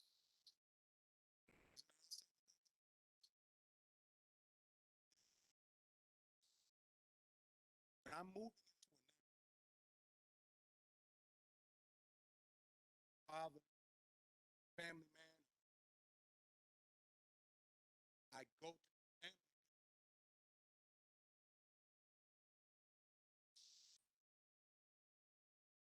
People come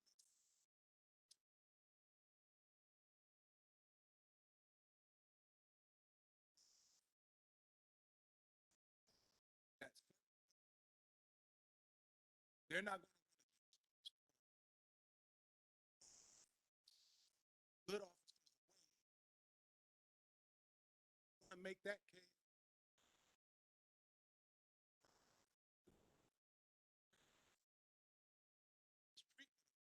Not back. I've read many of them by not and by letting officers not letting these kind of recourse. That is what's causing officers to have. So until some of those things get fixed, you're going to have issues.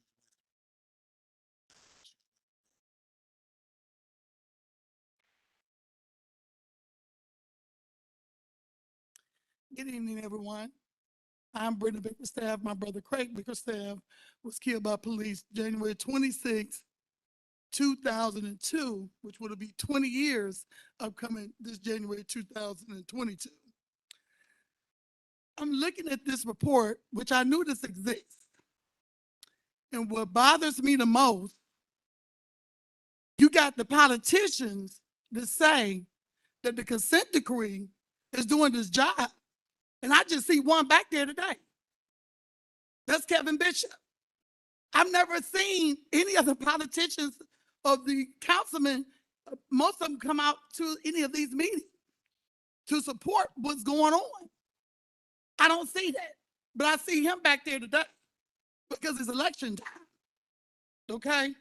So the issue that I'm going to bring up, I'm challenging the skewing of even of the safety committee meeting that I looked on YouTube on September 29th, where Calvin Williams said these words. It's only been 15 people killed by the police in the last 15 years. Where did they get 93? Did they go back 100 years? But no. He said 43 within the 15 years, but it's 93. He said, where did they get the 93? Did they go back 100 years? No, sir. My brother's name is in this pamphlet. So you forgot back in 2002, 5 people was killed. So that's more than 43. But you don't want to skew the numbers so you can say that the consent decree is doing this good job, but the consent decree is not. Because the consent decree is 100 pages long and is not detailed of the information of how the reform needs to be implemented. That's why it's so important for the citizens of Cleveland to implement this issue 24. And there's another thing I want to bring up. If you vote for it, it will dissolve the current consent decree that's with the Department of Justice. That, not the consent decree, I retract it, not the consent decree, but the commission. It would not be 2 commissions. So the issue is, this is 100 years, people, 100 years. You have the first Black mayor said he was sick to his stomach because he couldn't get the reform within the 4 years when he was in office. And it's still continuing today. OPS complaints, that was skewed because over 100 or 200 of those complaints they were dismissed. So of course, that's gonna make the number smaller, saying that those complaints were answered and they wasn't. Because I was at the staffing that the judge was having about them.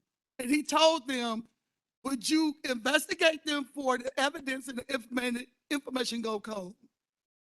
So I'm gonna leave here today to say, we still got a long way to go. That's why we need this charter amendment to get that commission so we can get this under control. Because if it doesn't, I guarantee you it's gonna be another riot in Cleveland. And they're saying that the police is leaving because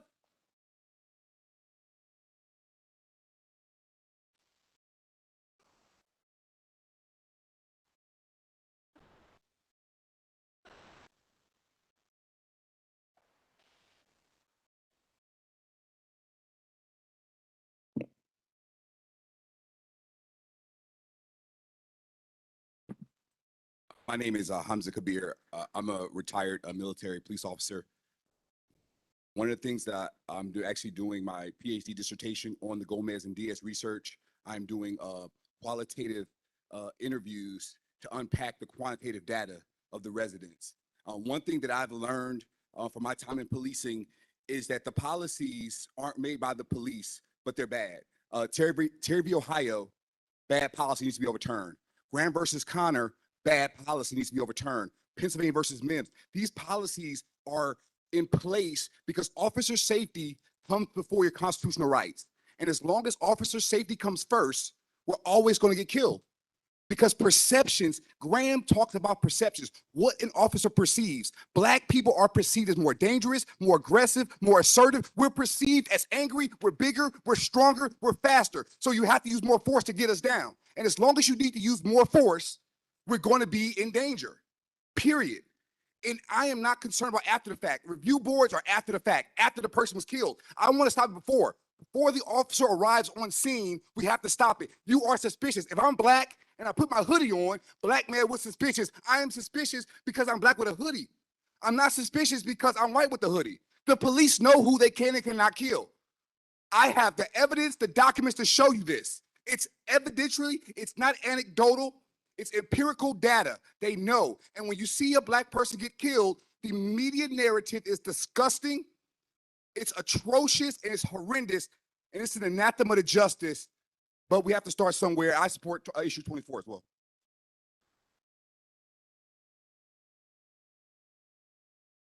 Hello, everyone. I don't have much to say, but I would like to say thank you tonight because I am the mother of Angelo Miller. My son was murdered March 23rd, 2007, and it had been 14 years. And the same night that my son was murdered, everything that's, I knew it already. So I was just like, thank you. I'm glad I attended. And at the end of it, it say what's next. Next is issue 20. So make sure you please vote issue 24 because if you don't, we're going to be right back. So please vote issue 24 to make sure death do not knock on you. And we're not here to fund the police. We're not here to take their job. We just want a safer Cleveland. We want everyone to do their job and we want them to do it correctly. So thank you. Vote for issue 24. Thank you.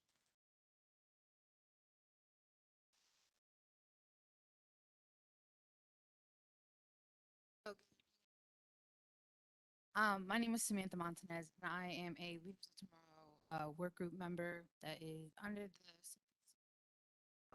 our group comprised of young people ages. And as you can see tonight, that many young people. And so a question that I ask is that what does reform look like for our young people, especially here in Cleveland? As we know, young people, especially Black men, are disproportionately impacted by the negative policing that occurs, right? Systemically, they're targeted more. So what is happening? What is being done to address this issue? I also had a comment about that aspect of tradition. Tradition is making macaroni and cheese every Thanksgiving. Tradition is passing down a doll to your child. It's passing down a ring. Tradition is doing something every holiday or you do it every Sunday, right? Tradition is not systemically murdering Black and brown people. And so how do we get tradition out of the system? How do we get that ideology out of the system? That's a big philosophical question, but I think it's very easily answered by education and educational reform, right? So looking into our schools and that school to prison pipeline and how these are all interwoven and interconnected, right? And so also we can stop all the things that we want police to stop doing, such as murdering and hurting and not being advocates for safety. That can stop if we made these changes before. So looking at our education, looking at our housing, looking at all these different things that go and lead to crime. Because if we look at it, police don't stop crime. Crime's going to happen no matter where you're at. Police do not, they're not proactive, they're reactive, right? And we want our communities to be safe. Exactly. That's what they do. And so why is it that more crime occurs after they've intervened? Why does more hurt happen after they've? And as some of my community members have said, it's not that there is no usage for police or for their impact, but we want people to be safe in their community. Children to grow up being afraid, and you have to give your 8-year-old a talk. Like when you talk to police, talk slow, talk clear, and everything. So how do we get rid of tradition? How do we incorporate young people? Because we're the next leaders. So how do we do all that? That's my question, my comments. Thank you.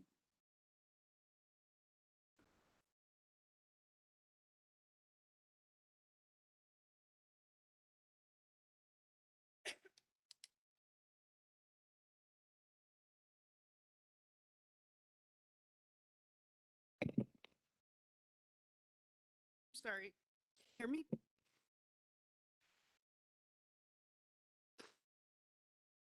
I was late, but I was listening. I had the live feed. Some of you know I'm a veteran.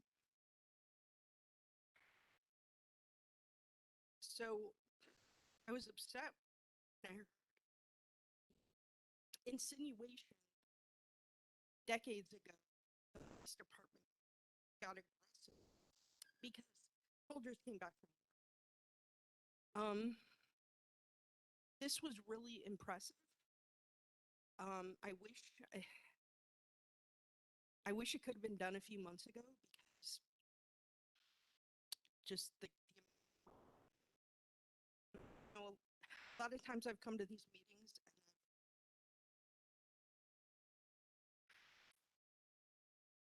I wanted to criticize police, and then I got angry listening to all the criticism. There seems to be absolutely no recognition that sometimes they have to use deadly force by people in the community, by the commission. In your presentation, it didn't mention the 2012 police chase that led to the consent decree. Didn't mention Tanisha Anderson. So that's very upsetting. And I have friends that are police officers, so I'm kind of caught in the middle. And I cannot tell you what it's like when you hear that a police officer has been shot or in a serious accident, wait an hour or two to find out somebody you know.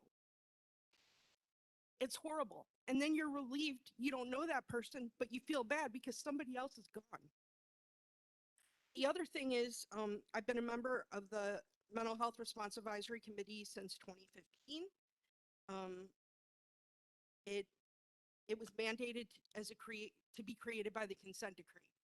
And I really wish we would have done something like this. However, the police department has refused to invest in crisis intervention. They signed a memorandum of understanding with the Alcohol, Drug, Mental Health Board of Cuyahoga County in 2015, the same time the CPC was established. And so the Adams Board is doing all their work, okay? They don't even have a WebEx account or a Zoom account to have their own meetings. There's been a number of issues this year, and is Deputy Chief O'Neill here? It's good. I've CC'd her on messages. I've never responded, so I'm very upset. The diversion center, we don't know what kind of recommendations, if any, the city made, and they just changed the admission criteria, and the whole committee wasn't notified. We don't know if EMS is going to participate or fire. And we have to read about things in the newspaper. So that's really upsetting. And then finally,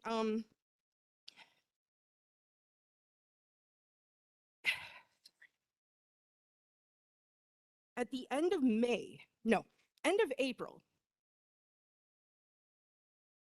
I responded to an email that the CIT coordinator sent. I'm not going to say his name because I'm very grateful for the work that he does, even though we don't agree on everything. He said, it was what I said was sarcastic, but it wasn't professional.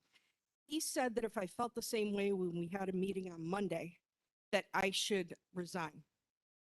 And he replied there were 24 people on that email, including members of the monitoring team and Chief O'Neill. And what I'm really upset about is there's no adults in the room. I didn't want him to get in trouble. I just wanted somebody to say, hey, she's been on this committee for 6 years. And, you know, you guys can't all get along, but you shouldn't suggest to a community advocate that they resign just because you don't like what they have to say.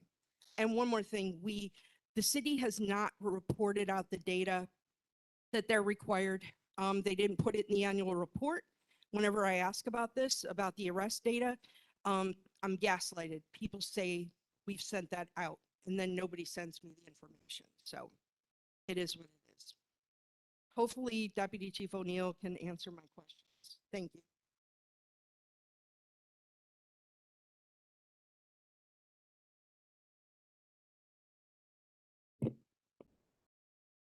Good evening, everyone. I applaud you in the work that you've done. 700 pages of reading, I understand. I empathize with you. I just want to say my name is Mariah Crenshaw. I'm with the organization Chasing Justice.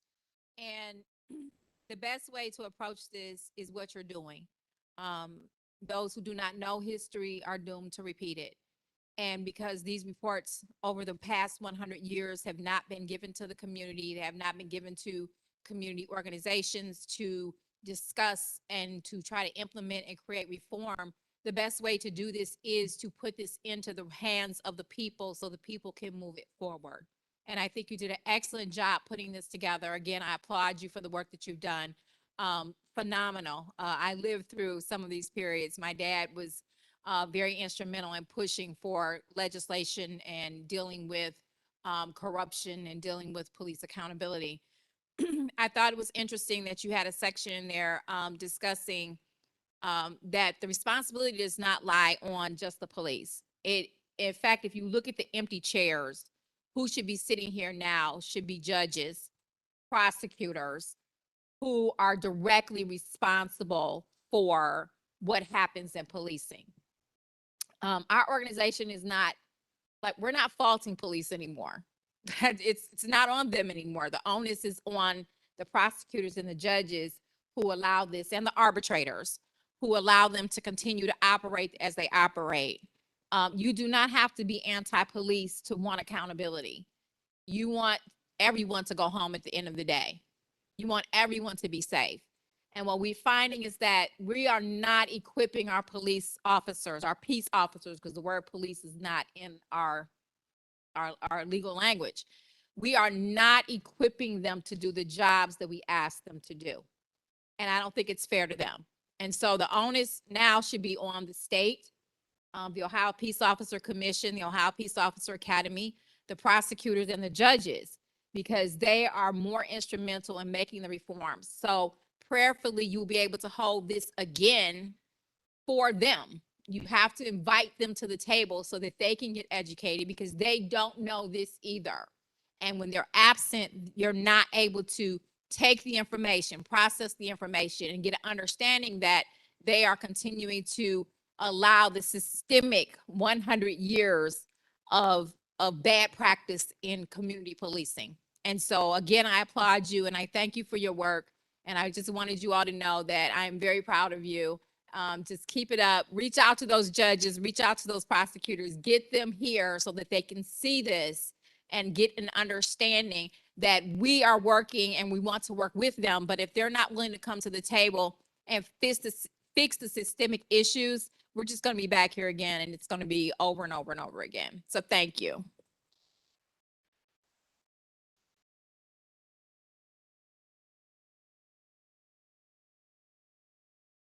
Oh, it's Dio. I've been an educator.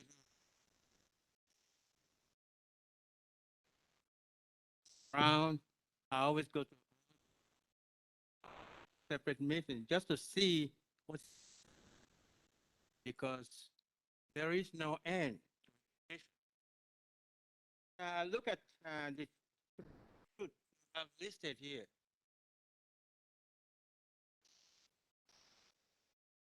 Many officers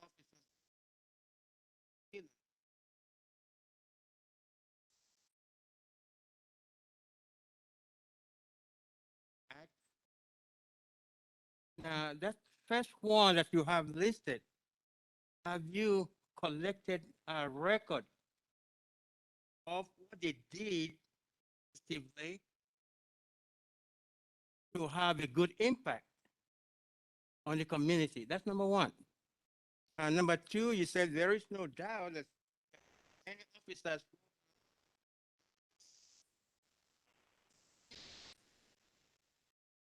have you tried the same thing? Have you tried to collect a record of what it did to negatively impact the community?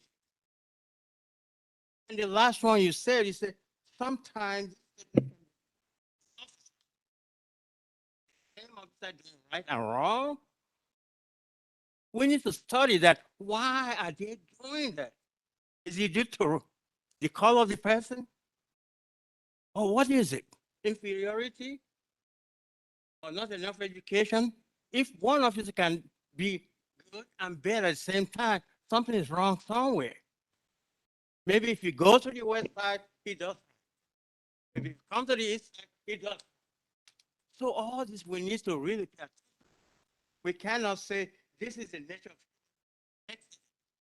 Every human being is complex, but you have to adjust it to the society.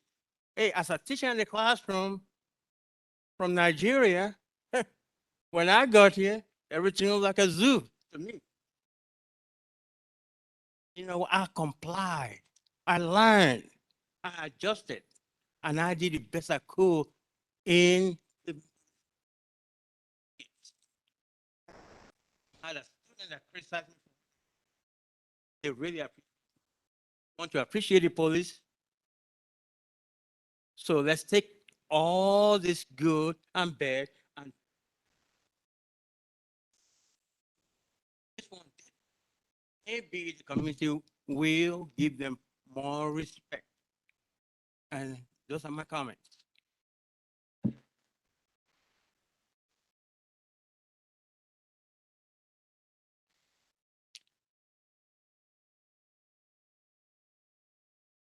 One more behind me, but James Egan, Leaders of Tomorrow with my friend Sam who spoke earlier. I just had three really specific questions related to the report. I thought it was fantastic.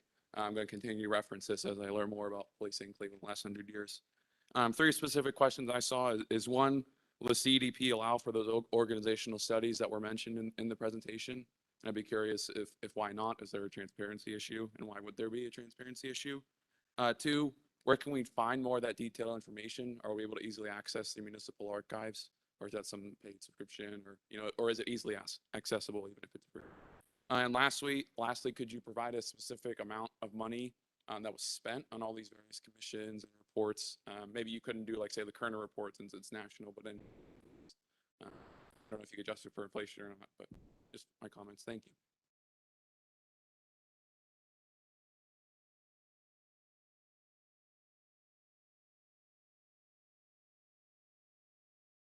Name's Larry Heller. One thing I heard repeated over and over today was many reports that cited police are doing non-police work, both clerical work and social service, handoffs and transfers. There have been numerous mentions of numerous suggestions on how to address that. Community service workers, unarmed first responders. We currently have a co-responder program. There was a brief grant for a short period of time, as you guys talked about. That was really successful, but the grant ended and it stopped. Now it's back. We hope it'll be permanent, but it's very small. But it's very successful. It's something that's really working.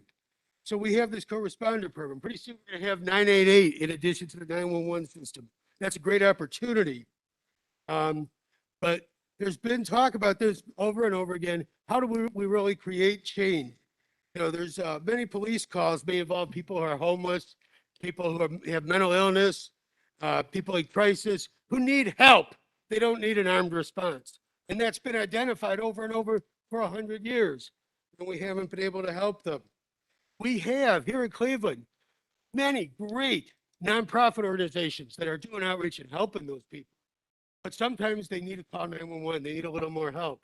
And the perception of someone making that call or the family member making that call is they're rolling the dice. Am I going to get their perception? Am I rolling the dice? Am I going to get someone who wants to help or someone who wants to punish? Am I going to get arrested? So there are many great officers who truly want to help, but that's not their job and it's not their expertise. So how do we get real, meaningful change? Now, in your document, you want to take a deeper dive and invite us to join with you. But is that to do a deeper dive to produce the next line on this report for when we do this again in 10 years? Or is there a way to get meaningful change? Who can implement real change? Who needs to be at the table? And how do we get them all done? Thank you.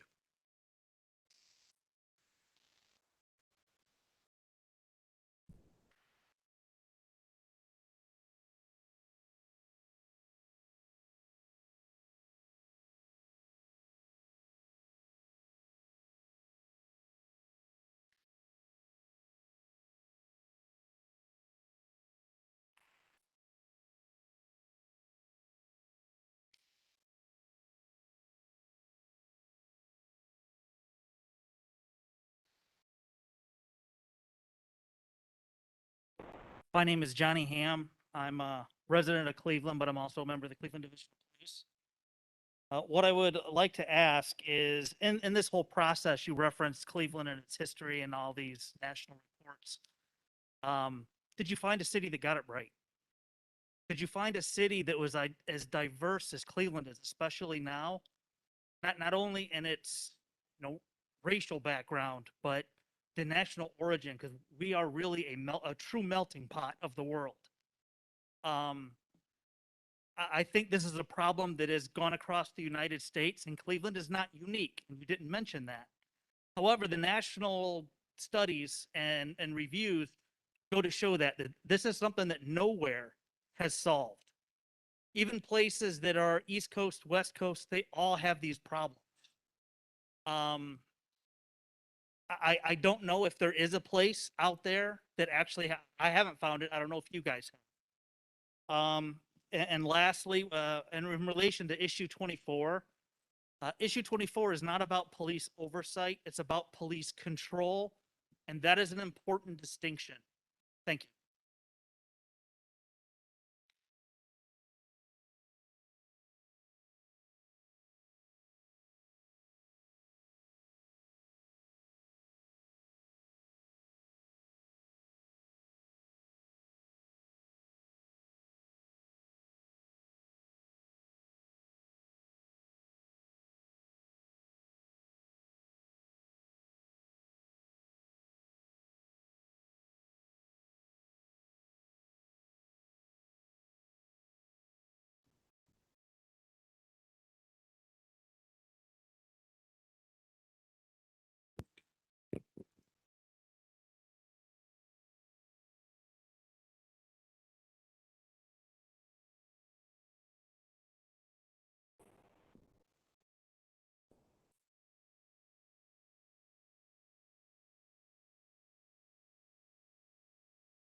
Okay.